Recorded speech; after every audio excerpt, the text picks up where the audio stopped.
conversación busca resaltar el rol de las industrias creativas y culturales en el desarrollo humano desde las siguientes premisas.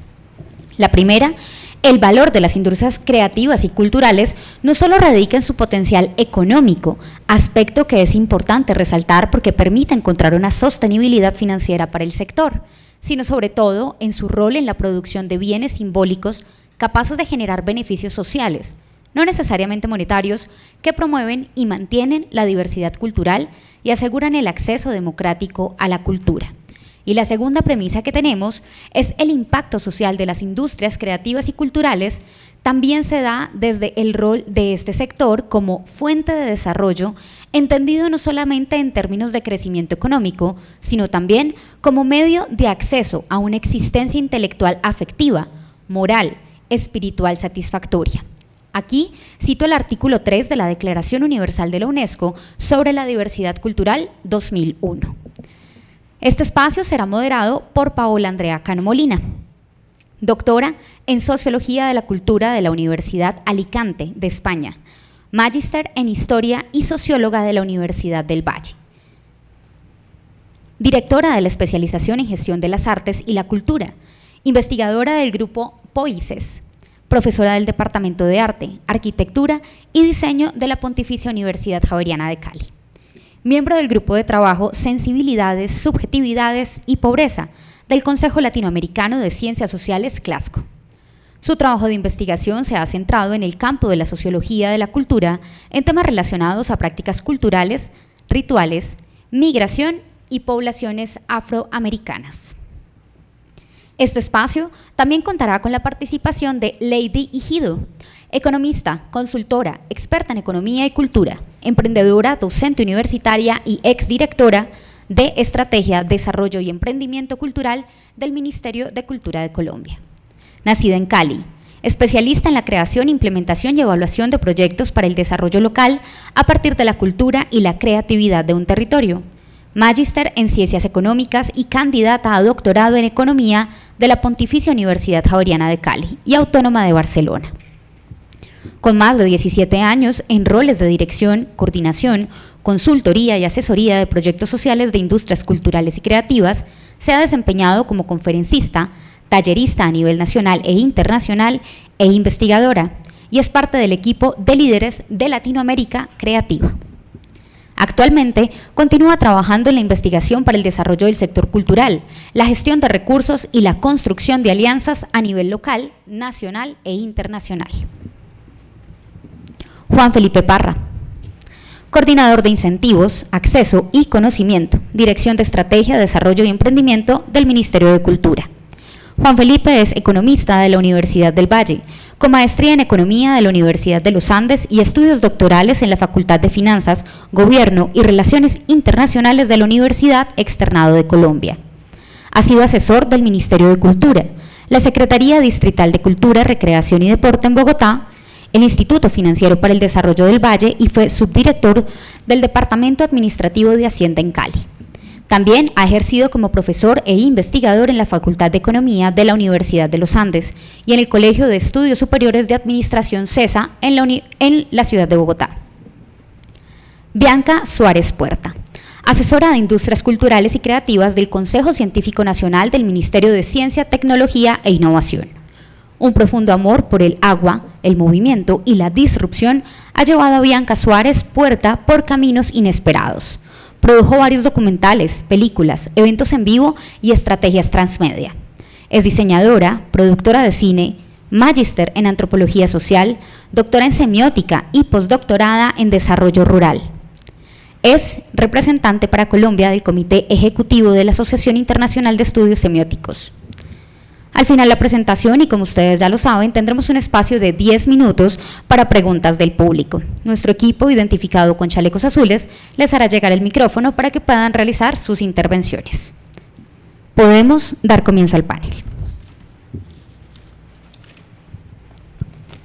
Muy bien, buenos días.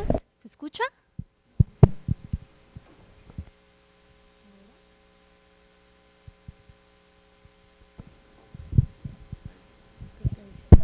¿Aló?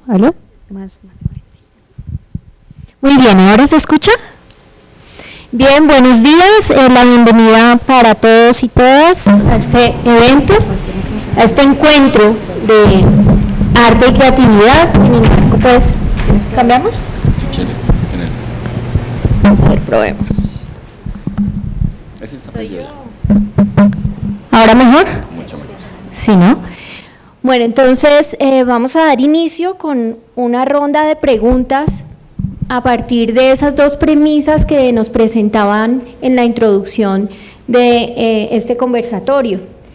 Y básicamente entonces, se fue otra vez.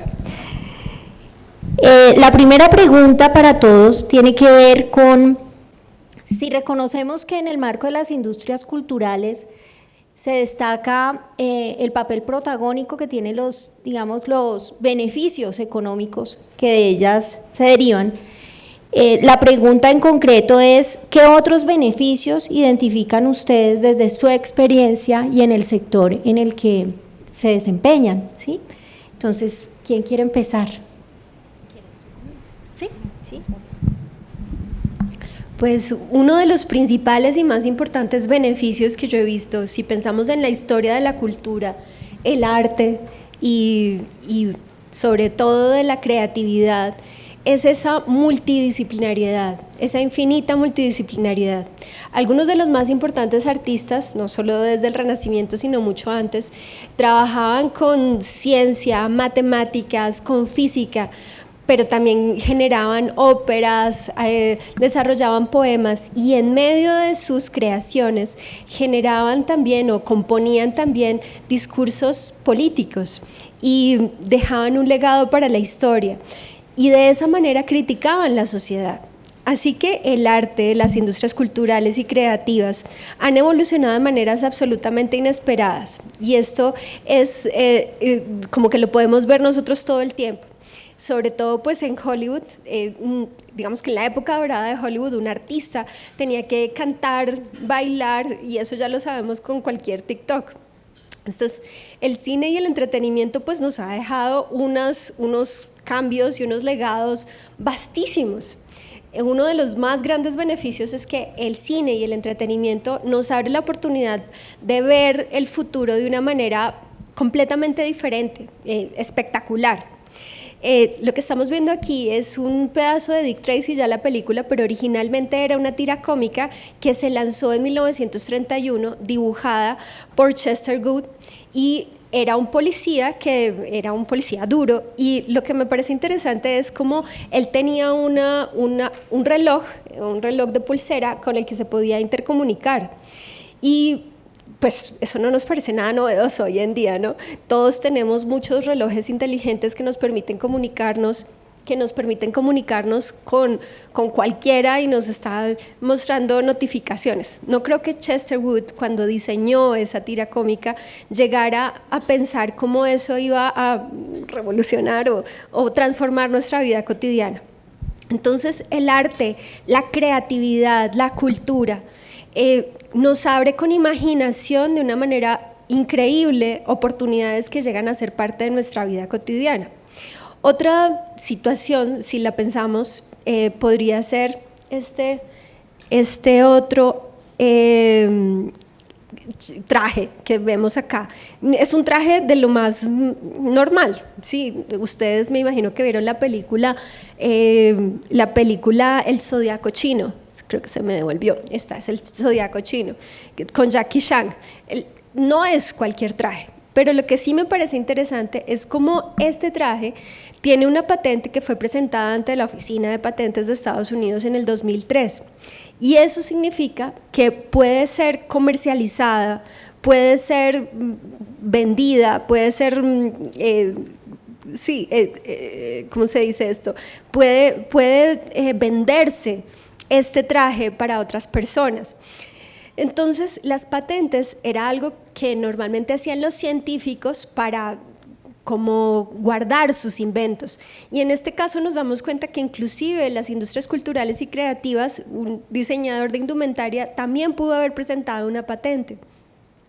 Entonces me pregunto, ¿cuántas de nuestras creaciones que pueden estar en un poema o en un dibujo o en una película podrían llegar a comercializarse y que pueda también ser ser un producto comercial? Esto me lleva entonces a este dibujo. Como vemos, la creatividad, la cultura, los dibujos nos hacen ver el mundo de otra manera, totalmente. Este es el caso del mapa de la Latinoamérica invertida del artista uruguayo Joaquín Torres García. Pero lo importante de este dibujo es cómo es un símbolo de Uruguay, pero por otro lado también es fuente de muy interesantes opiniones sobre la hegemonía y la verdad. Otros artistas como David Alfaro Siqueiros y entre otros muchos muralistas nos han mostrado visiones públicas de la modernidad, pero estos primeros grafitis, por decirlo de alguna manera, se pintaron primero en lugares públicos como la oficina de empresas públicas de Medellín, por ejemplo. Entonces, de esa manera podían mostrar sus opiniones de una manera pública y abierta como una función de propaganda, orientados hacia la transformación social. Así que finalmente la cultura, la creatividad y la educación no son como fases, como caras de una misma cosa. Y esta imagen hace parte de mi investigación doctoral, en donde el impacto del flujo continuo y dinámico de la producción y de la comprensión es una comprensión de un sentido, de una cosa que está todo el tiempo. Entonces, esta imagen, que es parte del laboratorio del juguete del artista Jorge Crow, permiten conocer una extravagante cantidad de textos. Aquí estamos produciendo juguetes, reciclando tecnología, pero también motivamos a la curiosidad, motivamos el pensamiento científico, motivamos la creación de una manera autónoma.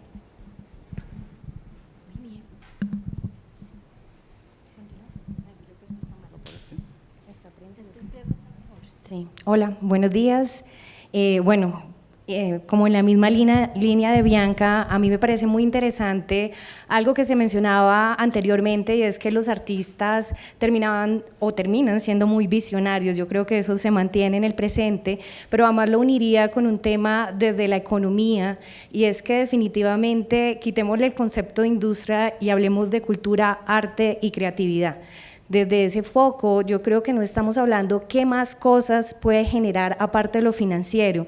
Creo que el boom de las industrias culturales y creativas, que estamos anotándolo desde la década de los 40, hace como incidencia en que de principio asimilábamos qué es lo más importante en términos de estos tres conceptos, y es lo social, es lo transformador, es lo que nos proyecta, así como veíamos las imágenes, de pensar qué es lo que requiere una sociedad en términos de su coyuntura o de su tiempo para saber cómo se desarrolla.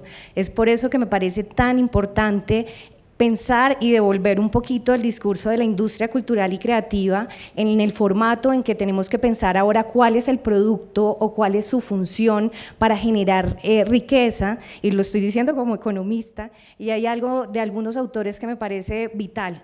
Hay un personaje, y aquí Juan Felipe Parra creo que está un poco cansado de escucharlo, pero de las bases teóricas que más me gustan en la actualidad, esto estamos hablando de 2008-2010, es un personaje que se llama Jason Potts, que junto con Cunningham en Australia hicieron un artículo científico que habla de los 4 modelos. El primer modelo es donde las artes y la cultura, especialmente no tanto la creatividad, tienen que seguir siendo subvencionadas por lo público o por el gobierno. El segundo modelo habla que es un sector como cualquier otro, que debe darle un impulso normal. El tercero es que es un motor de desarrollo y que este nos impulsa y transforma al resto de los sectores. Y el último es que definitivamente transforma la sociedad. Yo me inclino hacia el tercero y el cuarto, me parece vital, y esto da como una forma diferente a lo que estamos consultando. Es en realidad todo esto que estamos hablando de arte y cultura y que ahorita tiene su boom, a mí me parece que viene de algo mucho más simbólico de lo que estamos haciendo, que como economista hay algunos replanteamientos en donde dice que sencillamente nosotros comenzamos a ver esa funcionalidad y esta parte de estos modelos productivos y muy de fábrica, a veces sin entender el territorio, y aquí nos estamos yendo a la cultura como esencia, a reconocernos, a ver esa personalidad que tenemos desde lo colectivo y determinar así qué es lo que deberíamos hacer. A mí eso me parece maravilloso y aquí están todos los beneficios. Yo no necesariamente tenía que hacer una fábrica y ahorita promover todas las ingenieros industriales porque venía X o Y multinacional y que ese era nuestro modelo de desarrollo, sino que definitivamente tendríamos que ver cuál era nuestra ventaja comparativa y competitiva en el mundo para saber cómo promover. Posteriormente a eso uno podría sacar provecho ahora sí de esas industrias que definitivamente monetizan y que podríamos decir que en clave de industria son muy claras, pues podemos ver no sé, las plataformas, los músicos o los covers o el cine como Hollywood, de pronto no tan independiente, pero que de esta manera pues uno comienza a ver también unas diferencias y que dentro de esos 4 modelos también podemos contemplar una partecita de cada uno de ellos, no necesariamente tengo que ser uno o el otro, sino que dentro de las últimas conclusiones de estos análisis nos comparten como esa variedad dentro de lo que podemos hacer. Entonces yo sí creo, en términos pues de todo esto que hemos analizado, es que las industrias culturales y creativas son un punto de lo que la cultura, el arte y la creatividad promueven en un territorio y nos permitan también como seres humanos establecer esos nuevos diálogos de desarrollo, si queremos llamarlo así, pero también de bienestar dentro de cada espacio. Yo voy a señalar algunos de los beneficios que trae la cultura, como lo decía la pregunta, diferentes a los económicos, y lo primero que quiero decir es que ese tipo de beneficios son complejos y son difíciles de analizar, son un poco más intangibles. Entonces están asociados, por ejemplo, al dominio del lenguaje. El dominio del lenguaje se perfecciona, digamos, con la lectura de textos literarios, pero además del dominio del lenguaje, uno puede hablar de la forma en la que una sociedad como la colombiana, que ha tenido un conflicto durante tantos años, pues logra resolver sus diferencias de una manera dialogada, y eso también lo ofrece la cultura. Hay estudios que muestran que efectivamente las personas que disfrutan de la cultura, del arte, de la literatura, tienden a resolver ese tipo de conflictos sin recurrir a las vías de hecho. Adicionalmente, uno puede hablar de la salida a los horrores de la vida en algunos casos, es decir, la pintura, por ejemplo, le da la posibilidad a los jóvenes, a los niños, ese tipo de expresiones de las artes plásticas o visuales, de expresar y de desahogarse frente a tragedias que se pueden vivir, y eso ofrece, por ejemplo, una ventana de oportunidad diferente a las barras semidelincuenciales o a la fiesta extrema. Esos son una serie de beneficios que le ofrece a los jóvenes el arte, la cultura y la creatividad. Y en general, digamos que el conversatorio, pues a mí me parece súper interesante por ese vínculo con el desarrollo humano que veíamos en el título, y es que pues el ejercicio de los derechos culturales permite adquirir una serie de capacidades que abren un mundo de oportunidades, y al final eso le da a los seres humanos la libertad de ejercer su vida y de ser lo que consideren de acuerdo con sus necesidades e intereses, y ese es el concepto de desarrollo humano. Al final el desarrollo humano pone en el centro a las personas, Y es a partir del ejercicio de los derechos culturales que se puede llegar a ese concepto de desarrollo humano. Y allí hay discusiones muy interesantes con respecto, por ejemplo, al desarrollo sostenible. El desarrollo sostenible, para mi gusto, es una victoria de los ambientalistas, porque el desarrollo fue transitando una curva de aprendizaje en el que al principio se consideraba que lo más importante era la economía. Y hoy estamos hablando de qué otros beneficios tiene la cultura además, o las industrias culturales y creativas, además de los económicos, pues que ya se han hablado en muchos escenarios. Y es que en el caso del desarrollo, pues al principio se hablaba era de ingresos, ¿no?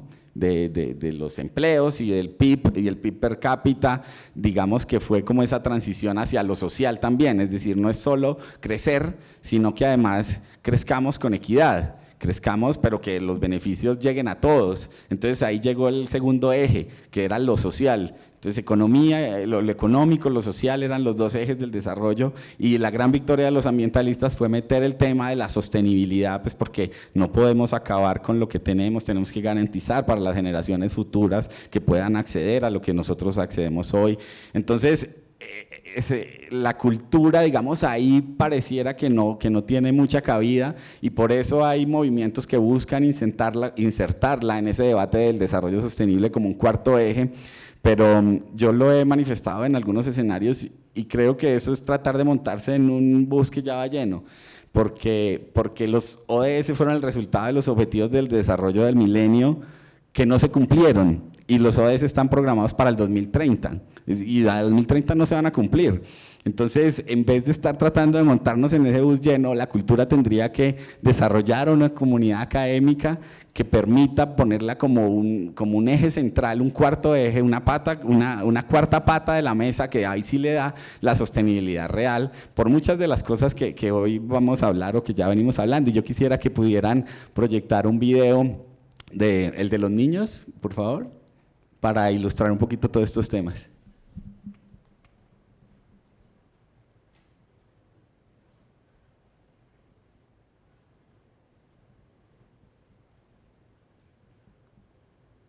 ¿Y tenemos audio?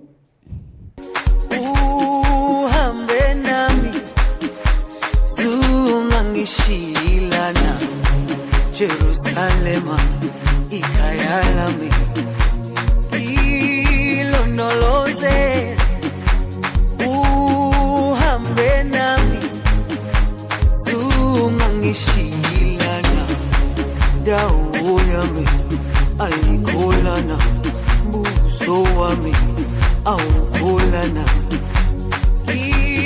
ilondoloze zuhambe nami dawo yami ayikholana buso wami awukholana.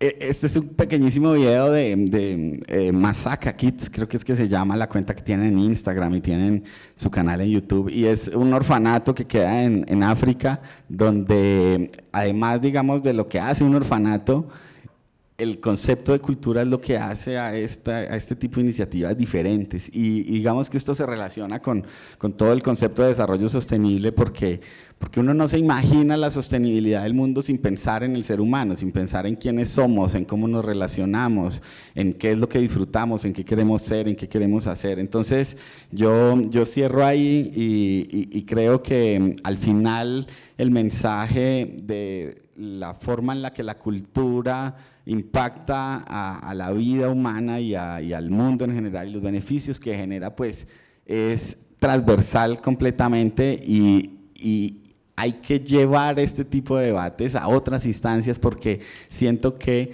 nos quedamos solo unos pocos que trabajamos en un sector que es muy pequeño hablando de estos temas, pero no se ha logrado trascender a escenarios más amplios del debate nacional que pongan a la cultura de la creatividad en el lugar que le corresponde. Muy bien, muchísimas gracias. Las tres intervenciones pues muy interesantes, y recojo de lo que ustedes han dicho, y me sumo a esta reflexión en torno al papel transformador, ¿no?, de estas industrias culturales y creativas, en tanto que atienden distintas dimensiones de la vida social, o sea, que desde allí se propulsan y se promueven diferentes dimensiones que, si lo vinculamos con lo que se dialogaba justamente en el día de ayer, con todas estas experiencias conmovedoras de procesos en los cuales las artes y la creatividad tienen un papel fundamental en la vida política, social y cultural de sectores violentados, marginados y que han sufrido las consecuencias del país, digamos, en el que nosotros estamos, ¿cierto? Un país con tantas desigualdades y tantas problemáticas. Entonces me parece muy interesante resaltar fundamentalmente ese papel transformador y que resignifica memoria, que resignifica historias, que resignifica emociones y que transforma prácticas, ¿no? Entonces creo que allí podemos coincidir todos en eso. Ahora, yéndome por otro lado, la segunda pregunta señala que, bueno, que el sector de las industrias culturales ha presentado unos índices elevados de precariedad laboral, ¿sí? Que todos reconocemos y que justamente la pandemia puso de relieve. ¿Qué acciones consideran ustedes que desde las universidades nosotros debemos propiciar para mejorar esas condiciones laborales?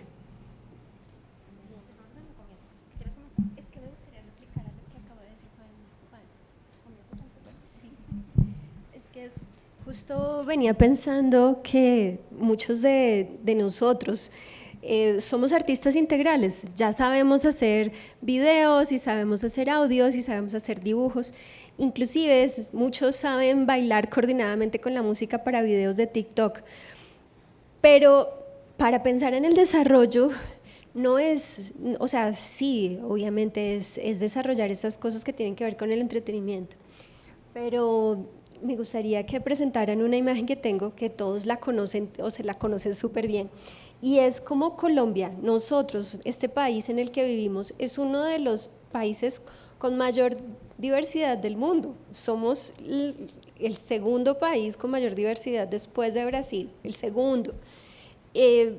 Al 2021 tenemos 63.000 especies, de las cuales 14 son endémicas de Colombia. Ocupamos el primer lugar en varias orquídeas, el segundo en plantas y anfibios, el tercero en especies de palmeras y reptiles y el sexto en diversidad de mamíferos. Así que tenemos una riqueza enorme, enorme, enorme. Además, que esto me parece súper importante para nosotros que somos comunicadores, artistas, creativos. Vivimos en un país en donde tenemos más de 60 diferentes lenguas indígenas. Entonces, imagínense el potencial de historias, de narraciones, de cosas diversas que tenemos por decir. Entonces, en esta Colombia profunda, si nos damos cuenta, Bogotá, Medellín, Cali, Barranquilla, son pedaciticos del mapa, pedaciticos. Entonces, tenemos un gran potencial en lugares remotos, tenemos un gran potencial en esos lugares remotos que tienen grandiosas vulneraciones a los derechos humanos. Muchos de estos lugares pues obviamente no tienen agua, no tienen luz, no tienen internet para hacer videos de TikTok, pero sí tienen muchas narraciones y tienen mucho por descubrir y por redescubrirse, conciencia ciudadana o muchísimos otros proyectos de turismo científico. Así que estamos en un país lleno de oportunidades y para llenarlas con magia, que era un poco lo que quería replicarle a Juan. Pero, ¿quieres dar respuesta a la segunda pregunta? Esa era. Okay. Bueno, volviendo al tema de las universidades, hay un punto muy importante y es que lo mencionabas, Paola, y es que el COVID puso de frente una problemática que tenemos desde hace muchos años, y yo vuelvo a referirme al tema de la funcionalidad. Al hablar de industrias, estamos hablando que ahora estos actores o los actores artísticos, culturales y creativos deben estar en un modelo económico donde sencillamente lo voy a relacionar con el tema de salud, como si fuera medicina. Entonces, ¿cuál es el rol que cada uno contemplaría dentro de este modelo económico? Todavía no es muy claro y el problema va más allá de la parte precaria de lo laboral de estos sectores, porque si todavía no es claro esa función, y lo digo además como ciudadanos, dentro de ese modelo, ¿cuáles son los ingresos que nosotros estaríamos generando para que esa precariedad laboral se pudiera solucionar? En ese sentido, hay un trabajo detrás que tendríamos que hacer y en marco de lo mismo que les hablaba de los 4 modelos, tendríamos que saber cómo contemplarlo. Hay otro autor que se llama François Colbert, que fue uno de los primeros autores que hablaba de mercadeo cultural y dentro de esto él dice que las empresas o proyectos culturales y creativos funcionan alrededor de ingresos del sector público, del sector privado, de los consumidores y de la coproducción. En ese sentido, pues tendríamos que estar analizando mejor cuál es esa cadena de valor, qué es lo que estamos contemplando dentro de ese consumo, en el marco también de la gestión cultural que se alinea o se complementa con la economía de la cultura y la creatividad, cómo de verdad este es un match, este es un cruce donde nos permitimos entender cuál debería ser ese rol que tenemos dentro de la economía del sector artístico, cultural y creativo. Allí las universidades son vitales, yo creo que hemos sido muy tímidos al hacer investigación, creo que aquí nos está pidiendo a gritos un tema de interdisciplinariedad, estamos revisando que definitivamente hay antropólogos, sociólogos, economistas, artistas, lógicamente, que tendríamos que estar analizando cuál es ese rol. Hace algunos meses se aprobó el tema del marco de cualificaciones, donde entraron 3.000 oficios desde todo lo tradicional, desde artistas, pero también artesanos, pero ahorita el problema es listo, ¿quién va a certificar? Y una vez certificado, ¿dónde va a entrar a trabajar? Entonces, si ya estamos hablando desde ese enfoque de la industria cultural y creativa, sencillamente tendríamos que concebir qué es lo que estamos aterrizando, y a mí sí me parece vital que como instituciones educativas que además formamos artistas en muchos de los casos, pero también, pues vuelvo, creo que he repetido 3 veces, pero como economista, pues al principio terminaba siendo un bicho raro. Yo llevo casi 18 años y todo el mundo decía, pero porque como economista no estás en un banco o en una institución, pues como que no te vemos aquí. Yo comencé desde la economía social, con todo el proceso de Naciones Unidas, en territorio, en comunas, y posteriormente, y muy de la mano, pues está lo cultural, y desde ese campo uno dice, aquí hay un mar de información que deberíamos estar explorando, investigando, para determinar y ayudar a hacer lineamientos de políticas públicas, porque esa es la única manera que nosotros podemos contemplar cuáles son las formas en las que deberían entrar los actores de estas 3 dimensiones y cuáles deberían ser sus pagos, porque si pensamos que todo debería ser parte de la gestión cultural y que los recursos deben ser públicos, pues estos recursos son finitos y no nos van a alcanzar para todos. Esto es muy complicado y de verdad que a mí lo que menciona Colbert me parece interesante, no sé si es la única fórmula, creo que deberíamos comenzar a pensar en muchas más, y en ese sentido, ¿qué es lo que estamos contemplando dentro de muchos cerebros, muchas ideas para poder aterrizar y buscar soluciones? De esa manera creo que todos podemos poner un grano y pues de apoyo para encontrar esas soluciones, y definitivamente creo que hemos dado muchas vueltas alrededor del mismo punto para decir, tenemos un problema, los artistas están mal pagos, muchas veces pues nos toca hacer otras cosas para poder hacer arte, en realidad el arte no nos da, no podemos vivir de lo que nos gusta y sabemos hacer, entonces ¿qué podemos plantear? Me parecería muy triste que yo fuera médica, pero sencillamente pues me toca hacer otra cosa para poder vivir, y los tiempos libres pues sano gente. Creo que todas las áreas y todas las profesiones necesitamos tener ese respeto y poder también tener esa dignidad dentro de lo laboral. Yo agregaría allí a lo que acaba de señalar Lady, que las diferentes disciplinas de las ciencias sociales, de las ciencias exactas, de las ciencias humanas, pues tienen que vincularse más con el análisis de la cultura, que es creo que algo de lo que mencionaba Lady en su intervención. Y hay algunos autores que así lo argumentan, precisamente por la importancia del tema dentro de la vida humana, dentro del desarrollo, dentro del bienestar, dentro del buen vivir, pues la cultura ha estado un poco desatendida. Por ejemplo, pues nosotros dos somos economistas, hemos trabajado juntos hasta hace muy poquito, trabajamos bastante en el ministerio y nosotros sabemos que en economía por lo menos, y estoy seguro que así sucede en muchas otras facultades, en derecho, en filosofía, en antropología, pues se estudian muchos aspectos, pero la cultura no tiene un papel preponderante en muchas de estas disciplinas.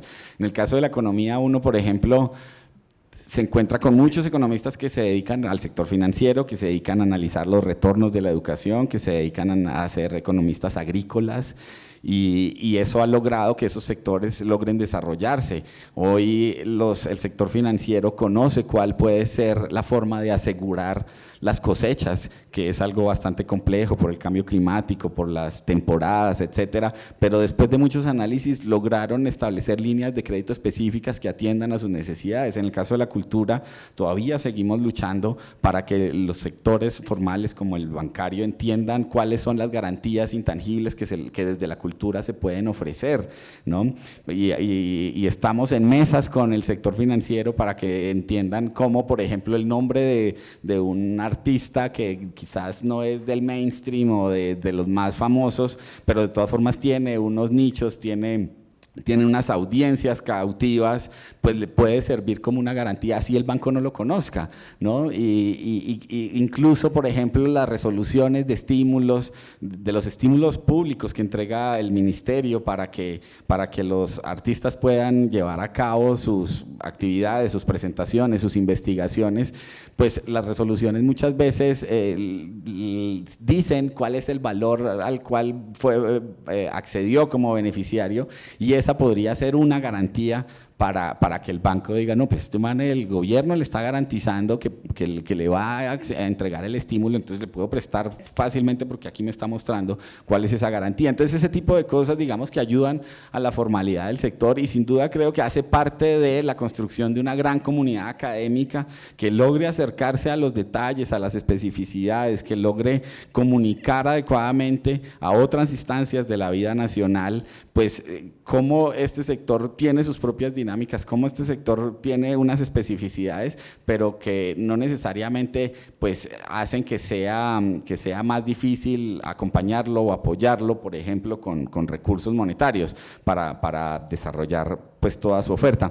Pero adicionalmente, pues esa comunidad académica a través de este tipo de espacios también va evolucionando, las diferentes disciplinas van aportando su conocimiento y así se va logrando un acervo que puede ir posicionando en los diferentes debates de la vida académica, pues este tipo de cosas. En Cali hicimos un encuentro hace unos meses donde estuvimos varios de los que estamos acá hoy y hablábamos sobre, hubo una intervención que a mí me llamó mucho la atención de una persona que estaba en el público que decía que este tipo de espacios tendrían que llenar estadios enteros por la importancia que tiene, y no se trata como de repetir como un loro, es que esto es importante, esto es importante, esto es importante, sino dar los argumentos contundentes que nos permitan ir escalando en las discusiones. La actual ministra de Cultura repite una y otra vez que el ministerio necesita más presupuesto, que históricamente somos de los últimos en cuanto al presupuesto que se les asigna dentro de todas las carteras,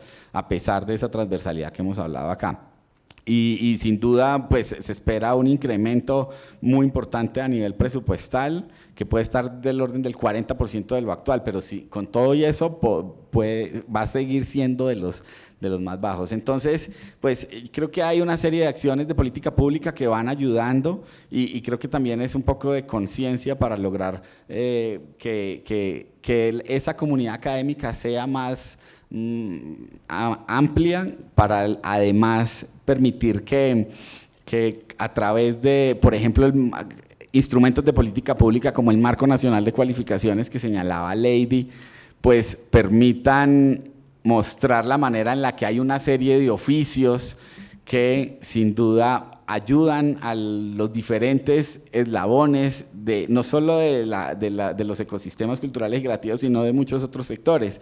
Hay una historia, por ejemplo, muy bonita que me contaba una persona que trabaja también con el sector de la cultura, con escuelas taller, que son escuelas de arte que permiten además lograr que esos maestros tengan dentro de sus talleres estudiantes que puedan ir aprendiendo. Y ella nos contaba un proyecto de muralismo en el que jóvenes de sectores vulnerables accedían a una iniciativa para el muralismo en estos sectores con tantas dificultades, incluso de orden público, y a través de ese proyecto lograron capacitar gente con una certificación que entrega el SENA, que es el trabajo en alturas, y a través de esa certificación, pues se les abrió un mundo de oportunidades, porque ese oficio dentro de la industria de la construcción es uno de los más solicitados, de los más demandados y de los que más necesita ese sector, y que muchas veces no encuentra la oferta disponible entre los obreros que se capaciten.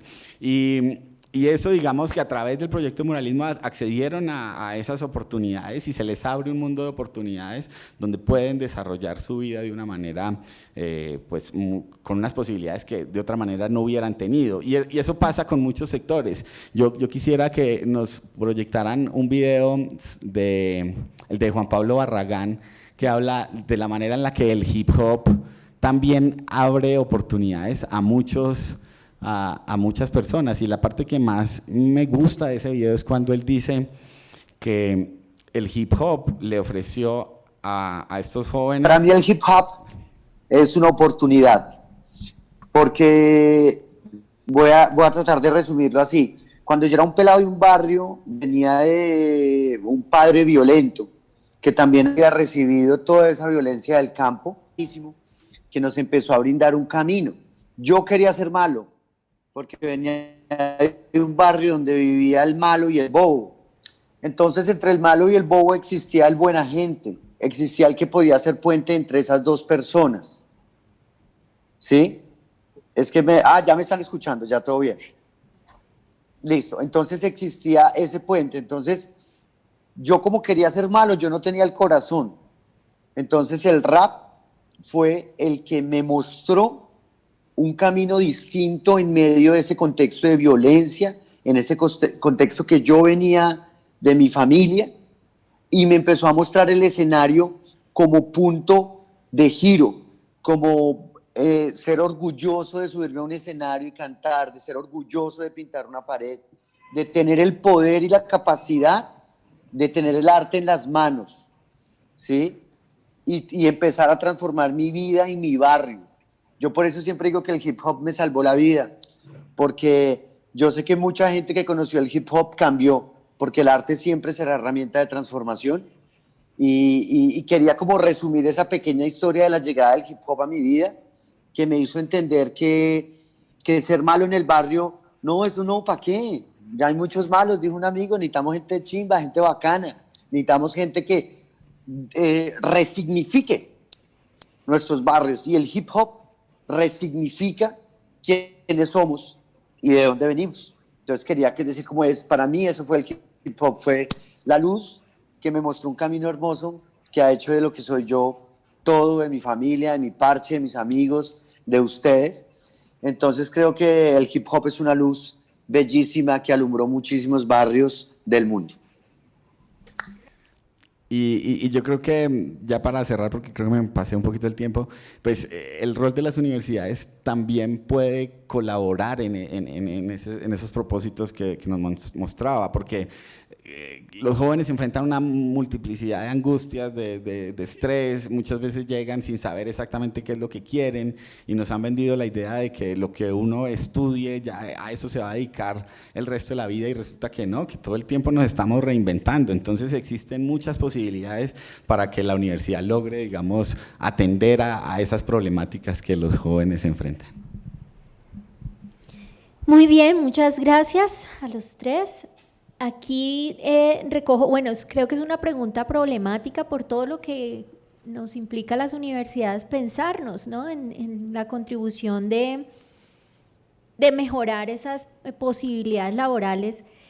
Pero creo que recojo de ustedes un aspecto que me parece importante, y es pensarse los espacios de la universidad como espacios para incentivar el diálogo en torno a lo que significan las prácticas culturales, artísticas y creativas en nuestra sociedad, miradas desde distintas disciplinas. Creo que las universidades, de alguna manera, y lo hablo desde la Universidad Javeriana, se viene acercando cuando, por ejemplo, en cátedras o en asignaturas de medicina se trabajan procesos desde la escritura creativa, por ejemplo, ¿sí? Pero eso creo que nos implica también pensarnos entonces cómo se incentiva eso más en cátedras, cuál es el papel, por ejemplo, protagónico de los centros de expresión cultural, más allá de ser espacios en los que se incentiva al estudiante a participar en actividades culturales para el uso del tiempo, ¿cierto?, de sus espacios académicos. Desde allí, cuáles también pueden ser unas posiciones más reflexivas, críticas y analíticas. Y creo que, bueno, aquí nos deja más bien muchas preguntas abiertas esa misma pregunta. Me voy entonces a la última, y es esta última, y creo que se hila un poco con lo que iniciamos hablando, y es que dice: teniendo en cuenta el eje temático del encuentro, que gira en torno a las expresiones de la creación, cruces, diversidad y convergencia, ustedes podrían hablarnos sobre algunos casos destacados en los cuales el rol de las industrias culturales y creativas permitan esos cruces, ¿cierto? Y cuáles son esos beneficios que generan esos cruces. Creo que está muy relacionada con la primera, pero aquí ya es como hablar de casos puntuales. Yo tomo el micrófono porque hay algo importante que decías de las universidades. Yo durante casi 10 años fui docente de gestión y formulación de proyectos en el programa de artes visuales en Cali, y mis alumnos siempre entraban en conflicto porque no tenían el mismo reconocimiento de otras profesiones, y en ese sentido ni siquiera era ya un tema de docentes o de rectoría o de este formalismo, sino que era de sus pares. Y dentro de eso siempre terminábamos haciendo proyectos de cómo podían entender las diferentes carreras, economía, derecho, medicina, el rol de lo que ellos hacían, porque normalmente eran los que estaban haciendo grafitis o los que estaban haciendo pues labores que parecían muy lúdicas, pero no entendían el proceso de investigación y demás que se estaba haciendo ahí. Yo creo que las universidades tienen un rol ya desde lo institucional muy importante de hacer esa comunicación también y de hacer explícito cuál es ese valor agregado, pero también esa, no sé si la palabra funcionalidad, porque parece tenaz que lo pongamos solamente desde esa versión, pero sí como de ese aporte que hacen estas carreras. Y esto pues lo articulo con esta última pregunta, y es que si vemos casos específicos dentro de los pioneros del tema de industria cultural y creativa, o economía de la cultura y la creatividad, que es Inglaterra, lo primero que hizo fue integrar a sectores como la farmacéutica o la parte automotriz, artistas visuales. Conecto con artistas visuales porque el valor agregado de un automóvil o de un computador o de la medicina para un niño, ni siquiera la gente a veces lo toma por el contenido, sino por lo que ve. Somos totalmente visuales. Y entendieron que eso no lo podemos hacer otras profesiones, ¿sí? Y que eso tiene un plus, y que para eso están estos profesionales que pueden generar ese valor agregado cuando no hacen 100% su rol, sino que quieren incluirlo a otro tipo de industrias, como en este caso. En el caso social, pues personalmente me tocó algo en un territorio que es La Loma, a 2 horas de Valledupar, que está afectado por un tema de carbón, y dentro de esto pues estaban haciendo un tema de buscar dónde podrían ir a vivir, porque ya la contaminación estaba muy fuerte, y pues estaban todo el tema de compensación económica y demás. En ese momento comenzaron a escuchar de sus habitantes que necesitaban tener un componente cultural, y dentro de eso entonces comenzaron a reconocer que había algo que también tenían que compensarlo, si no era solamente el valor de la casa y donde tenían que reubicarse, sino que había un intangible que era muy valioso y que como comunidad no querían perder.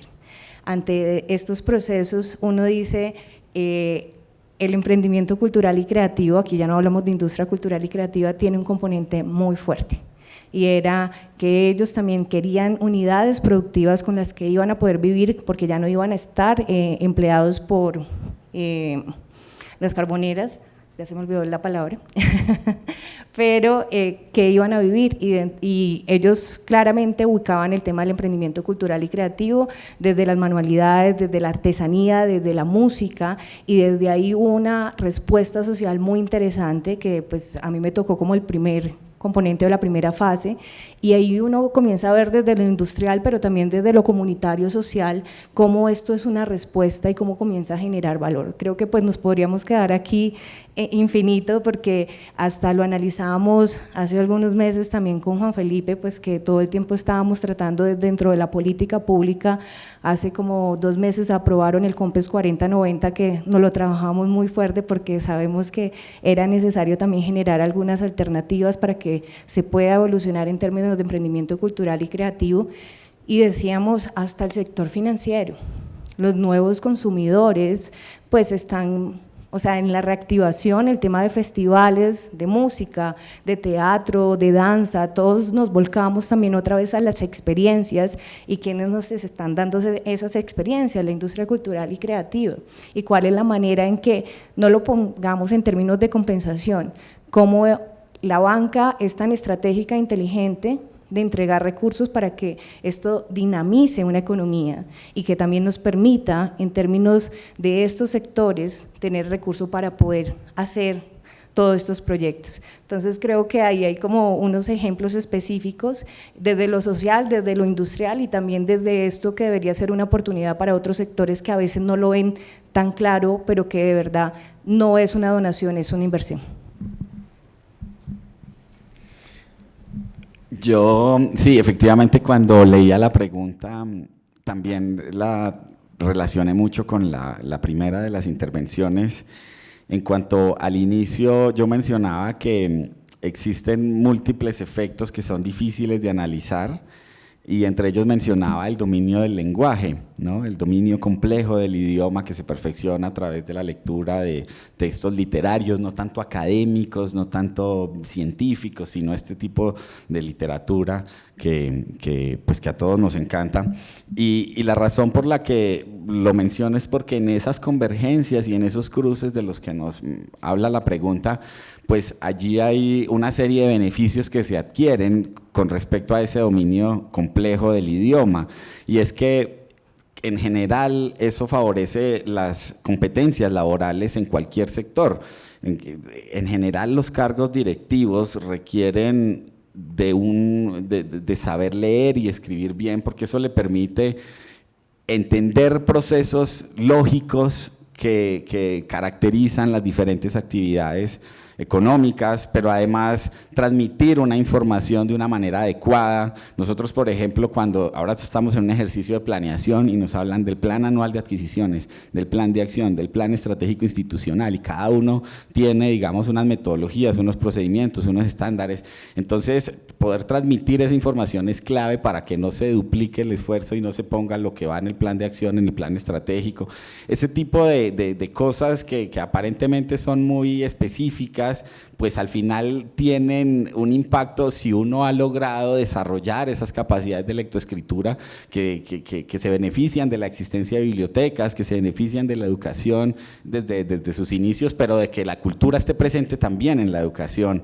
Y mencionábamos, por ejemplo, también la solución a los conflictos, la solución o las salidas a los horrores de la guerra. Hay un ejemplo muy bonito de tejedoras de Mampuján que a través de unos telares expresan lo que sufrieron en medio de masacres en su territorio, y si uno quisiera, digamos, escalarlo a nivel mundial, pues el Guernica de Picasso es una expresión de la guerra civil que también logró pues trascender, y así estamos llenos de ejemplos de la manera en que a través de la cultura se logran otros impactos que podríamos también mencionar como los lazos con el territorio, ¿no? para evitar conductas antisociales, para evitar vandalismo. También se logra que la cultura llegue a través de ese vínculo que genera con sus comunidades locales, para que todas las personas pues logren entender de dónde venimos y para dónde vamos, fue como cerró Ruth esta mañana, ¿no? Entender un poco la historia, y eso hace parte, digamos, de ser mejores personas. Al final la cultura logra que seamos seres más ricos, más complejos en muchos aspectos.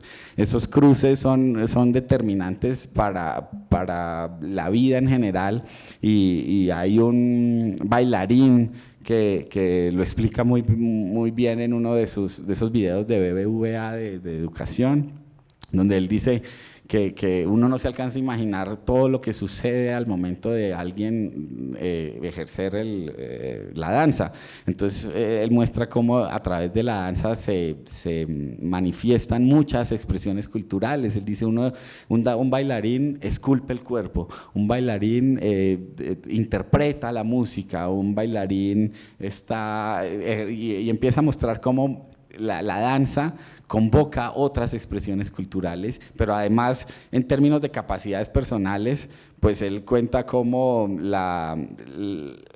hay 4 movimientos en el ballet que son los que le permiten desarrollar el resto de las coreografías. En realidad esos 4 los tiene que manejar bien, entonces él, pues no lo voy a hacer aquí porque cero sé de ballet, pero en realidad la disciplina, la constancia, los valores que se logran a través de ejercer los derechos culturales, porque esos son los derechos culturales, el tener una vida en la que nos relacionemos con la cultura para lo que queramos, para llorar o para reír o para disfrutar o para lo que sea, pero que la gente tenga una relación con la cultura, porque cuando uno ve los análisis de la encuesta de consumo cultural, cada vez aumenta más el porcentaje de la población que dice no voy a nada de cultura porque no me gusta.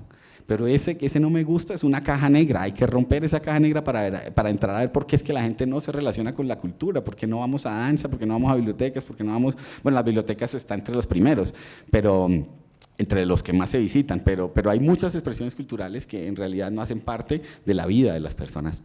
Entonces quiero terminar con el último video de Diana Abella, que cuenta un poquito cómo se le abrieron también una serie de oportunidades a través de las expresiones culturales y del ejercicio de estos derechos.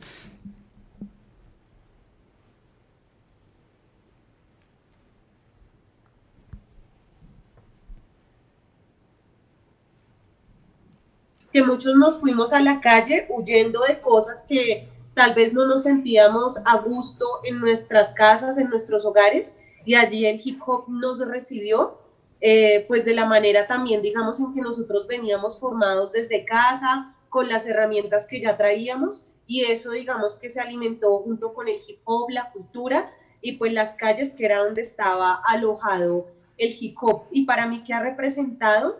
Para mí ha representado la posibilidad de, en primera instancia, lograr uno de mis sueños más anhelados, que es trabajar desde lo académico para teorizar lo que yo amo.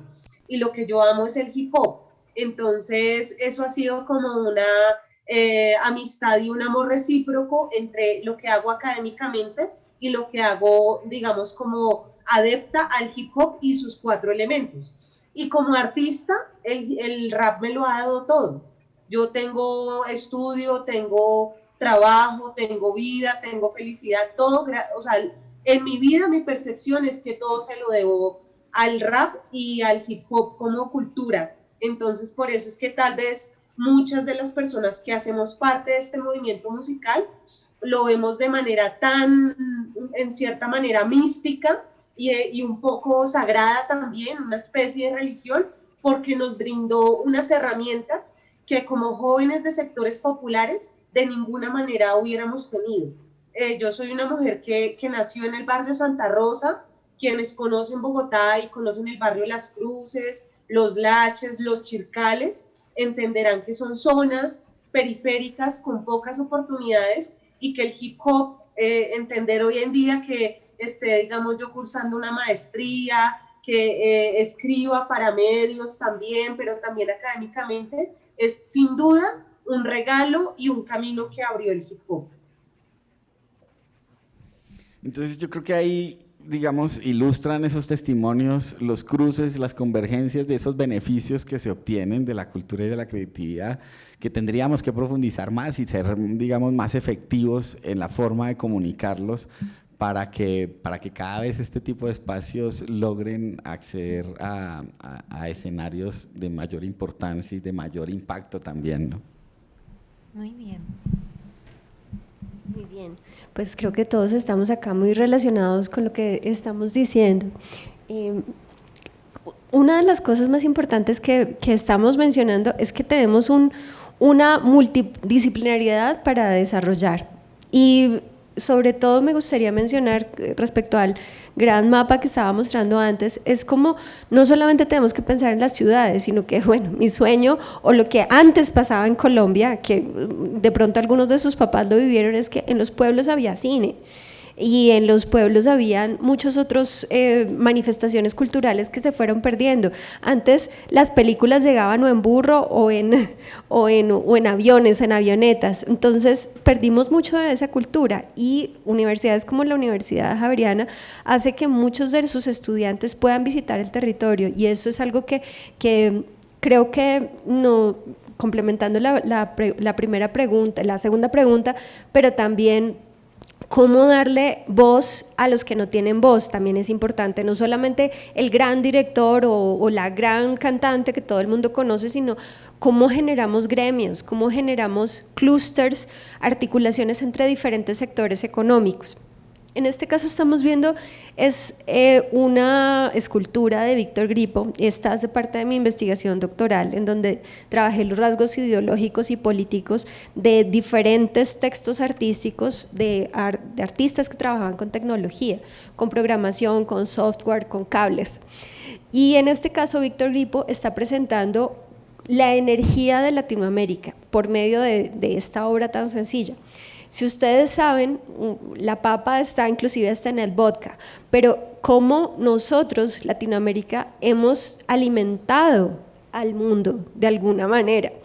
Entonces, estas obras que podemos ver acá, estas obras son el escenario, pero al mismo tiempo la forma en donde se establecen nuevas programaciones del mundo, como estaba diciendo Juan hace un instante. Es como nosotros podemos metaforizar esas diferentes opiniones, y esta estética relacional nos permite un análisis de esas cosas que de pronto no se pueden decir con palabras, o que se pueden decir con obras de una manera más amplia, más espectacular. Así que volviendo al mapa, actualmente soy la experta en industrias culturales y creativas para el Consejo Científico Nacional, y mi papel, o yo creo que uno de los papeles que deberíamos tener todos, es no solamente pensar en la cultura o en las ciencias, sino pensar multidisciplinariamente. ¿Cómo podemos integrarnos con la medicina? ¿Cómo podemos integrarnos con la biología? ¿Cómo podemos integrarnos con otros sectores de la economía, con el derecho, o sea, muchos de nosotros los artistas lo que queremos es hacer obra o expresarnos, pero no sabemos hacer un emprendimiento, pero no sabemos contratar artistas, pero no sabemos pagar impuestos, pero no sabemos de matemáticas, o no sabemos hacer una escena con lluvia que implica simplemente física. Entonces, antes, becada pues por el Ministerio de Ciencia, Tecnología e Innovación, desarrollé este proyecto postdoctoral que es la gestión del conocimiento del turismo científico en playas remotas. Como les venía diciendo, Colombia tiene una de las mayores biodiversidades, y además tenemos dos mares, ¿no? Tenemos el Océano Pacífico y el Mar Caribe. Entonces pensé cómo nosotros, como yo, desde la cultura y la creatividad podía aportar a esos lugares tan vulnerables como son las playas remotas, en donde, como les decía, muchos no tienen agua, muchos no tienen servicios básicos y mucho menos tienen internet. Entonces lo que hicimos fue desarrollar un proyecto de gestión del conocimiento, en donde involucramos oceanógrafos, ecologistas, artistas, diseñadores, químicos, y generamos proyectos de investigación que fueran proyectos turísticos. Así las personas no iban solamente el fin de semana a disfrutar de la playa, sino que podían disfrutar los niños o las parejas y hacer otras cosas que no sea solamente tirarse en la playa y broncearse como un camarón, lo cual a muchos nos gusta. En este caso, estamos en una playa en Antioquia, que es Playa Bobalito, que tiene la particularidad, así como muchas otras playas en Colombia, pero esta en especial, llegan a desovar 4 diferentes especies de tortuga. Especies que viajan más de 2 años alrededor del mundo, llegan hasta Japón, Dubái, y llegan a desovar a esta playa en especial. Pero lo que tienen de importante esta playa es que recibe un montón, como se dan cuenta, de palos que son residuos del Chocó. Y también encontramos hasta televisores que llegan de cualquier lugar del mundo, encontramos paquetes de medicinas escritos en otros idiomas. Entonces, uno de los proyectos era ayudar a que las tortuguitas llegaran al mar. Y son proyectos de investigación en donde tenemos medición, en donde tenemos comunicación, en donde tenemos narraciones. Entonces, bueno, para cerrar, quisiera mostrarles que en Colombia tenemos un montón de lugares en donde, como ya sabemos, no llega ni la luz eléctrica, pero no saben de TikTok, no saben de una cámara, no tienen celular, pero tienen unos saberes y unos conocimientos vastísimos, vastísimos. Aquí citando a Goethe, el que no sabe llevar su contabilidad por espacio de 3000 años se queda como un ignorante en la oscuridad y solo vive al día.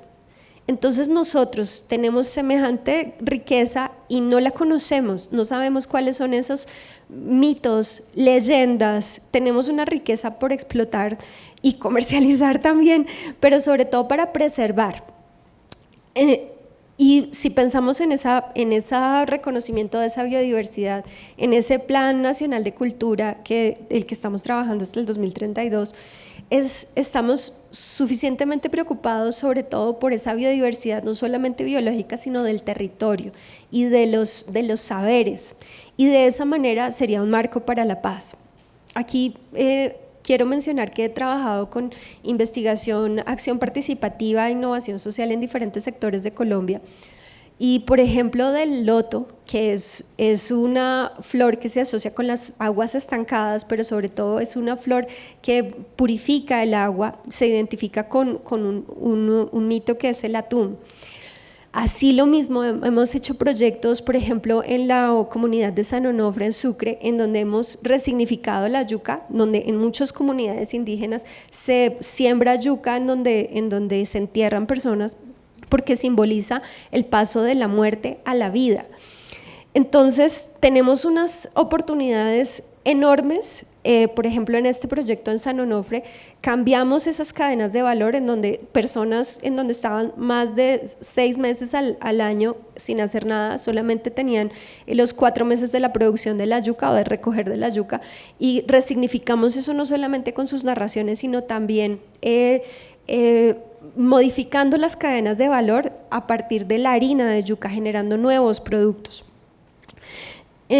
Como nos damos cuenta, Dick Tracy, pues con esa imagen que les puse al principio de Dick Tracy, muchas de las producciones creativas han cambiado nuestra cotidianidad, pero algunas de las cosas que ocurren en nuestro país tienen poderes mágicos, no solamente que uno pueda comunicarse con un relojito, sino que hay unas oportunidades de productos que abren la conciencia, están llenos de saberes y llenos de gadgets para la magia y el conocimiento. Entonces, el último proyecto en el que estoy trabajando también es cómo nosotros dignificamos esos territorios y cómo dignificamos esa labor cultural de los diferentes gestores y actores del ecosistema cultural. Entonces, este es un proyecto documental sobre arte visionario que permite conocer sobre esos saberes ocultos de esa Colombia oculta, pero bueno, de esta película les contaré en otra oportunidad. Muy bien, muchísimas gracias a los tres por sus comentarios, sus reflexiones, el conversatorio. Muchísimas gracias a la audiencia por acompañarnos, a Tania y a todo su equipo por la invitación a este espacio. Y bueno, damos por terminado el espacio. Gracias.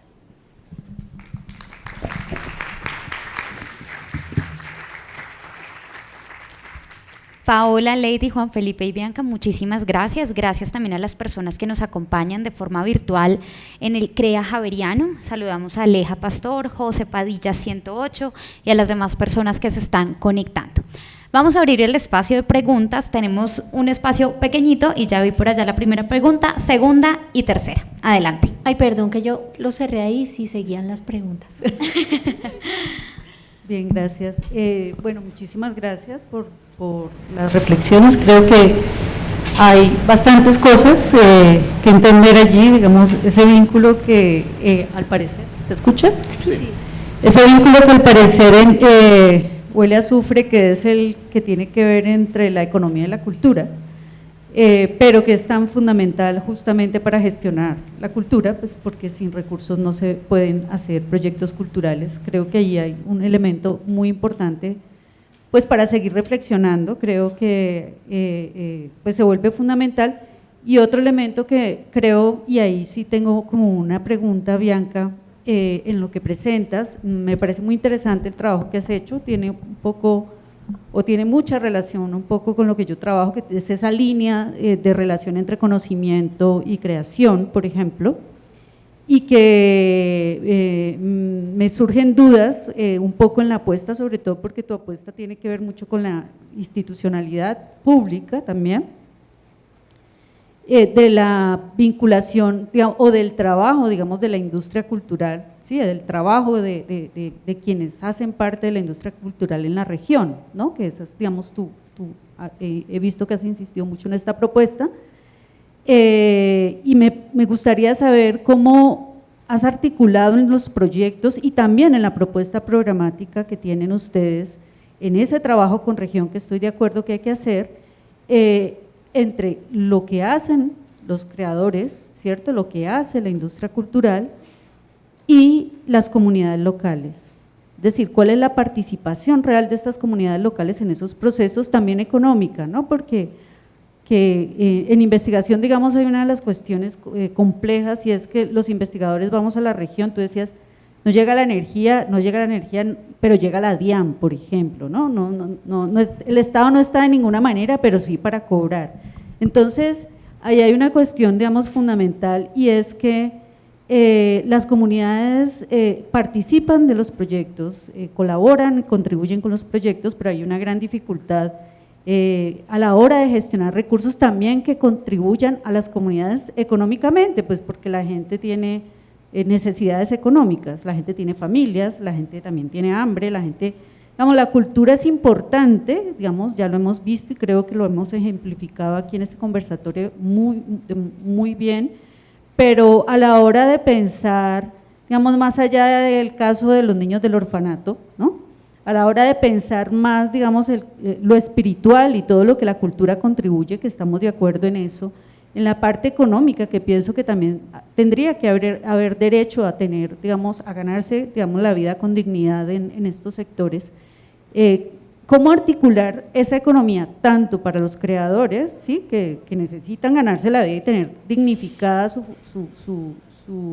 actividad, como para las comunidades que están en ese diálogo en la región, ¿no?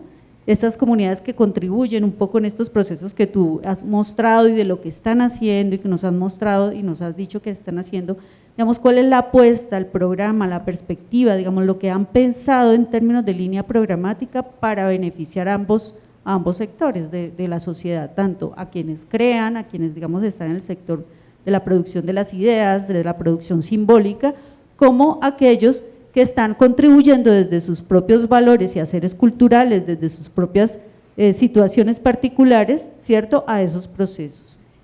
También en términos económicos, digamos, me interesaría mucho como esa parte que tiene que ver con la gestión también, digamos, de los recursos, que creo que es importante. Mucho para aportarte, Primero hay que enseñarle a las comunidades a ahorrar, a tomar créditos, pero al mismo tiempo a generar, presentarse a convocatorias, porque muchas de las convocatorias creen o que son costosas o que no se pueden o que no tienen los recursos, o sea, que no tienen los conocimientos para ganarse una convocatoria. Entonces, enseñar a ahorrar, enseñarse a presentarse a convocatorias y formalizar el gremio. Y otra cosa es generar articulaciones con las diferentes sectores económicos, así sea en la playa más remota de Colombia.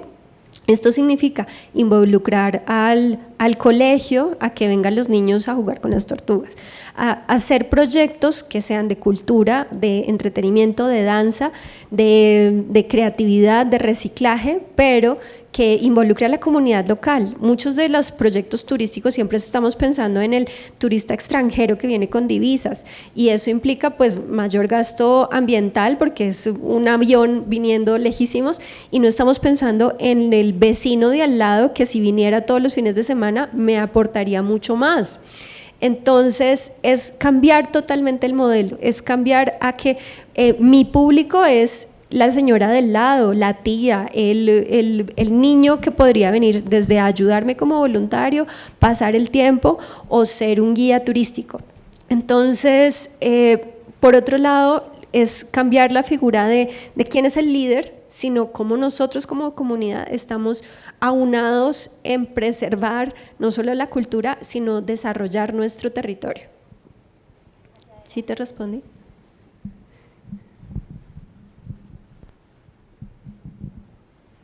Buenos días. Yo quisiera saber, según ustedes, pues, qué piensan sobre el papel de las industrias culturales y creativas para la protección de el patrimonio y de las expresiones culturales propias de poblaciones como los grupos étnicos, que no necesariamente ven ni el desarrollo como un objetivo global de los ODS, sino tal vez como el buen vivir, o como el Ubuntu, o como el vivir sabroso, o como, bueno, etcétera, y tampoco ven las expresiones culturales y la cultura como una industria. ¿Cómo las industrias culturales y creativas pueden aportar a esa pervivencia sin caer en lo que decía ella del extractivismo, donde se toman algunas expresiones y se ven como si fuera parte de un ecosistema o que fuera parte de la naturaleza, cuando son expresiones vivas de personas que pues la cultura es muy importante para ellas? ¿Quién quiere? Tremenda la pregunta, porque efectivamente hay unos discursos hegemónicos que nos han influenciado el debate a estos países de Latinoamérica, y esos discursos hegemónicos pues van desde un extremo que plantea el sector como una generación de ingresos, como un generador de empleos, que solo ve como ese enfoque economicista, a pesar de que yo soy economista, pues, y esa palabra es odiosa para los economistas, pues sí hay un discurso hegemónico que plantea, digamos, esa visión del sector. Y por el otro lado está otro discurso hegemónico también que lo hace ver como más asociado a lo patrimonial y que requiere la ayuda del Estado siempre, y que es una visión muy paternalista asociada a subsidios, donde digamos cualquier actividad económica huele a azufre, como para utilizar la misma expresión.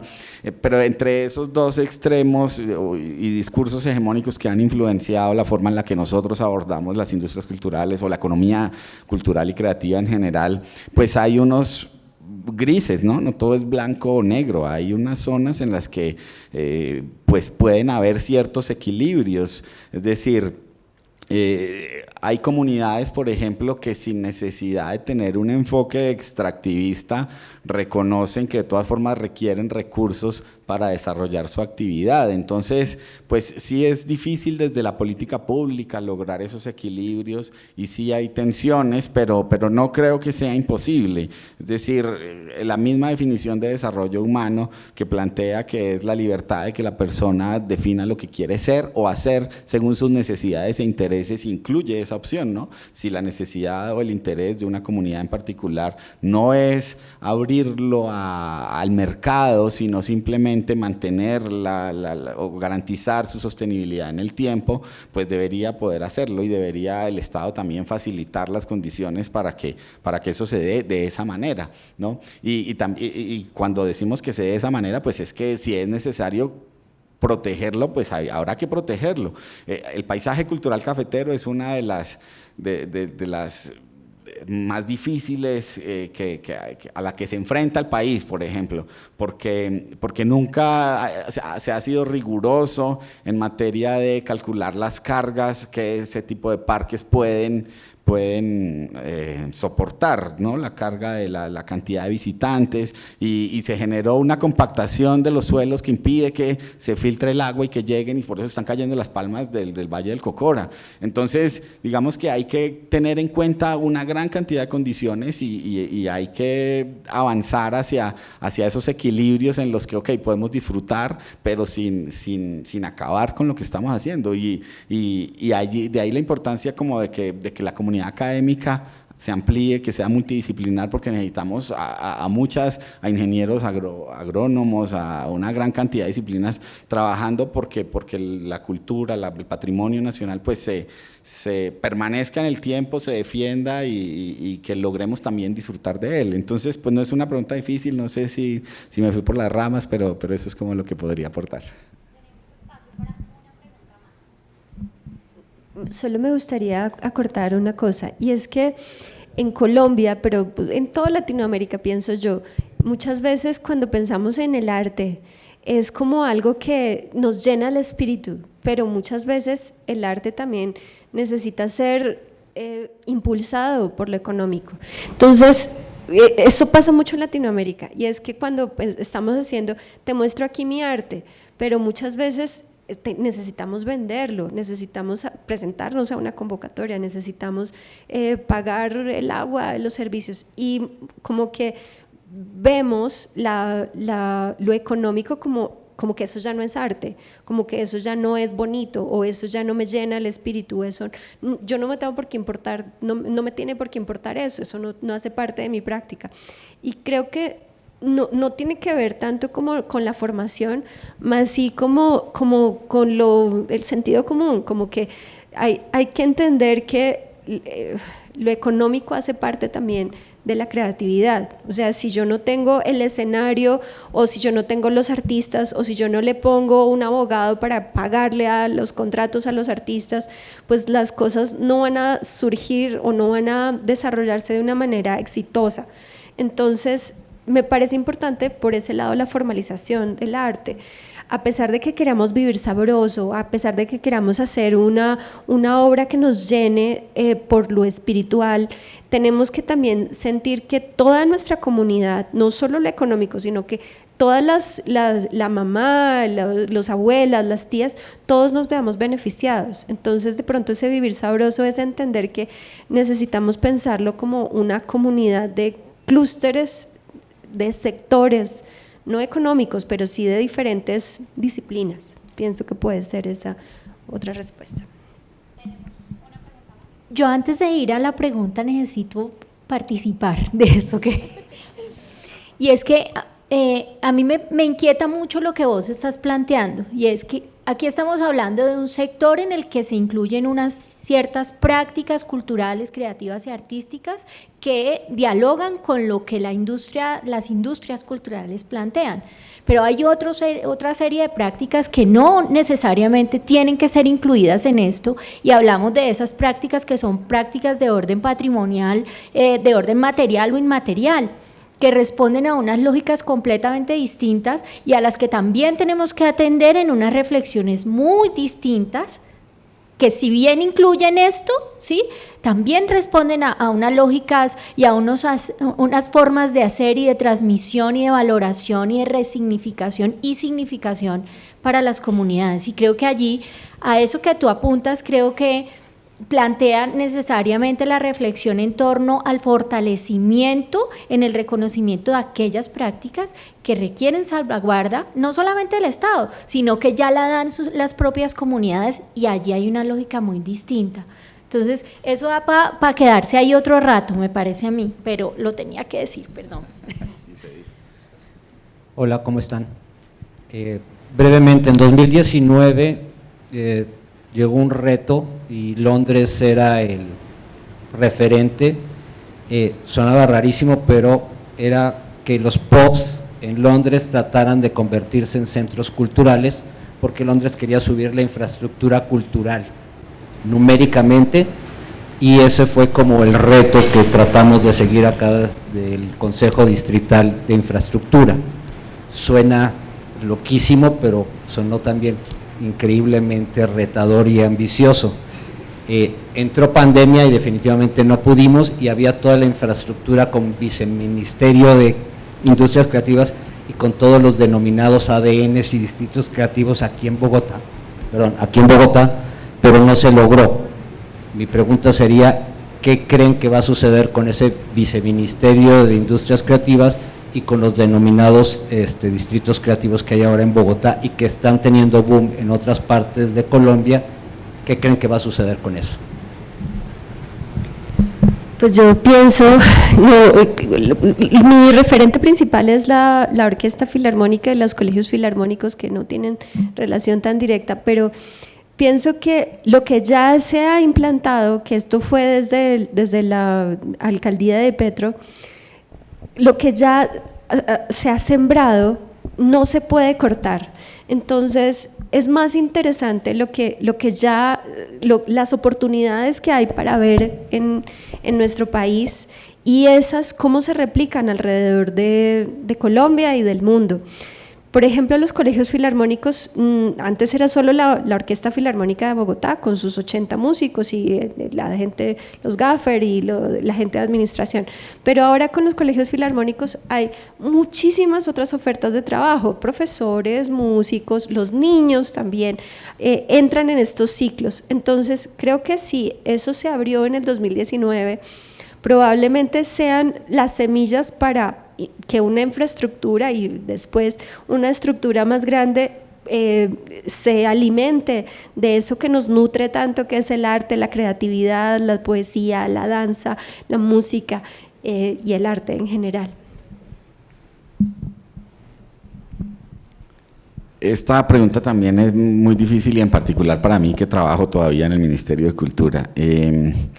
Yo lo que puedo decir es que con respecto a los distritos culturales y creativos, la idea es que se delimitaron ciertos polígonos y son los gobiernos locales los que tienen allí una responsabilidad para lograr desarrollarlos, sin perjuicio de que, por supuesto, desde el gobierno nacional se construya sobre lo construido. En el caso del viceministerio, pues el enfoque, la ministra ha planteado 4 ejes que son arte para la vida, arte y educación para la vida, memoria y patrimonio, Colombia en el planeta, cultura para la paz, y tal vez estoy mezclando porque se ha hablado en algunos momentos de 5, en otros de 4, creo que se me escapa uno, un gran centro de pensamiento. Y menciono todo eso porque el enfoque en este momento va a ser más asociado a las poblaciones, a los territorios vulnerables, a la Colombia profunda, a los que históricamente pues no se han podido beneficiar de incentivos, por ejemplo, que se establecieron del nivel tributario, pues porque son expresiones que tal vez no pagan renta. Entonces, pues, ¿de qué les sirve tener exención de renta si nunca han sido beneficiarios, o sea, si nunca han percibido beneficios económicos? Entonces, ese es un poco el cambio de enfoque. De todas maneras, también la ministra ha sido clara en que no se va a acabar con todo lo que se ha venido haciendo con respecto a industrias culturales y creativas. Y en esa medida pues habrán algunos programas que permanezcan, habrán otros que se modifiquen, pero todavía estamos como en esa planeación de los primeros 100 días. Yo creo que puede haber algunos cambios en la gramática del Estado, ¿no? La narrativa va a ser muy diferente, pero yo creo que los equipos técnicos, digamos que la estructura de muchas áreas, aunque se vaya a ver modificada, pues no creo que muera del todo muchos de los programas que venían funcionando. Muchas gracias. Gracias a ustedes por haber asistido, a ustedes por haber participado y a quienes se conectaron desde las redes sociales. Nos vamos a ver nuevamente en este espacio a la 1:30 para que nos acompañen en la sesión de ponencias titulada De la creación a la circulación. Quiero cerrar con una frase de Juan Pablo Barragán y era: el arte siempre será una herramienta transformadora. Nos vemos a la 1:30.